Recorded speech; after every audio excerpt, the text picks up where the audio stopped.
Our guest today is Jane McConnell, Intranet expert. Hello. Hi, Peter.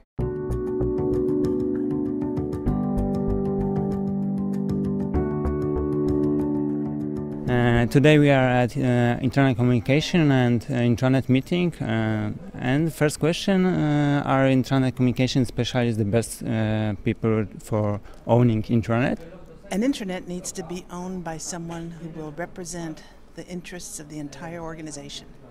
And traditionally, communicators have been responsible for intranets.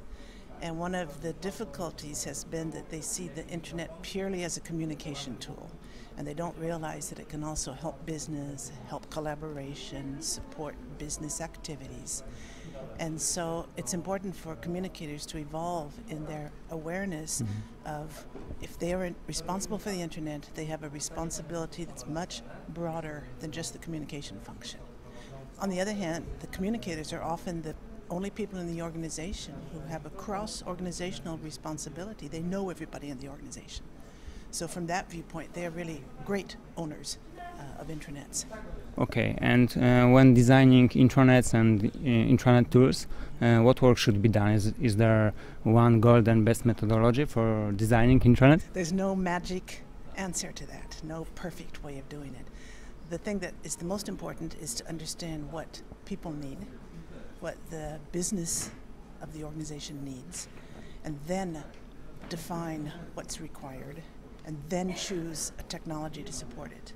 Unfortunately, a lot of companies find themselves in the position of, we bought this tool, or this package, or this service, or whatever, now we want to fit our intranet to that.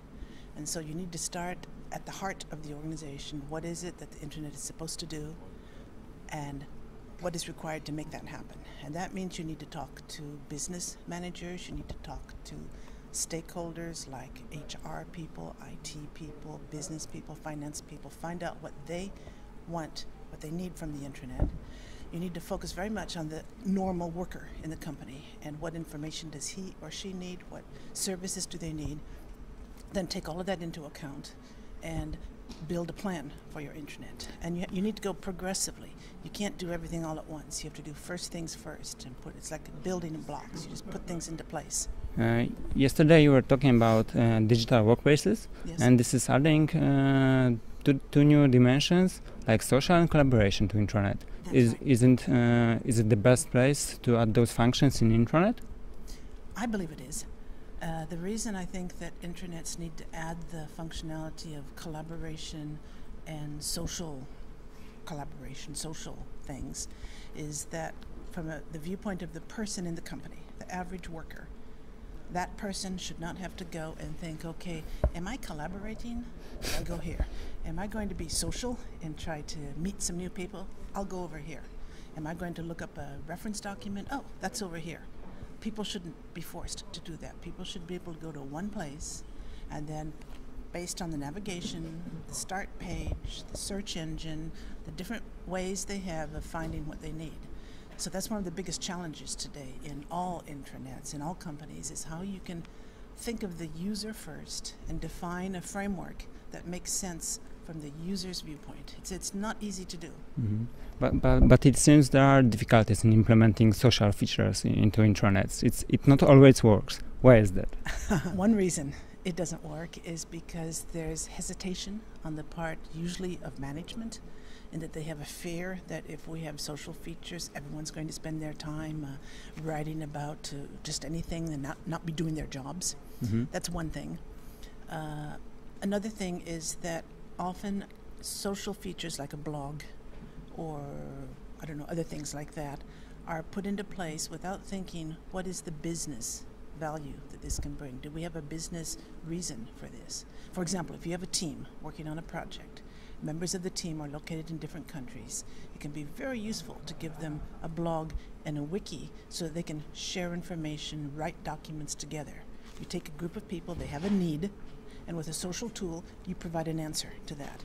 Instead of thinking, we need a blog, let's put in a blog. So it always comes down to starting with what the people need, finding things that you can, problems that you can solve, things you can facilitate, and provide the technology that does that. Yesterday you were talking about mobile initiatives in intranets. Yes. I was thinking that there's a risk that it will transform intranets into customer relationship management applications. And isn't it too much for one platform, intranet? Well, the thing about mobile is my research has shown that the organizations that are looking most seriously at mobile solutions are organizations that have large parts of their workforce who are not in offices. They don't work behind a desk. They're working what I call on the floor or in the field. I call them the floor-field segment, where organizations have over half their employees who don't use a computer for their job. And organizations like this, those people are disconnected from corporate news, from the staff directory. They're disconnected from the whole digital environment of the organization. So it's only through mobile devices that these people can be reached. And the top two services today being provided for mobile devices are news and access to the staff directory. In other words, access to information and access to people. But mobile is just beginning. So I think we have a lot of exploring to do. Great, thank you. It was my last question, but I have I'm curious. Have you learned anything today or yesterday? What do you think about meetings like this? Oh, okay. Well, this conference has been I would say a revelation to me. I've never been to Poland before, and I didn't know what to expect. I think that this conference is at the top level of the professionalism of conferences that I've been to, and I've been to conferences and I've talked at conferences in the United States and Australia and many parts of Europe.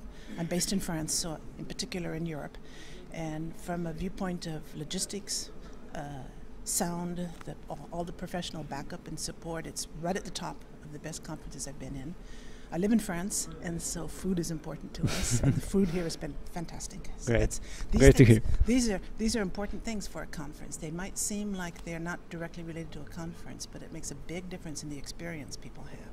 But the last thing I'd like to say is that in a conference, first of all, I think that from the people I've talked to here in Poland, Poland is at early stages of awareness and understanding of the potential of what an internet can do for a company.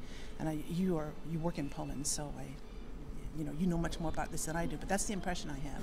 And in a conference, you need to educate people, you need to let them see a glimpse of the future, and you need to show them case studies of what other companies are doing. And this conference has combined, I think, and achieved a good balance in those three things. Okay, thank you very much. Hope you'll invite me back again someday. We will.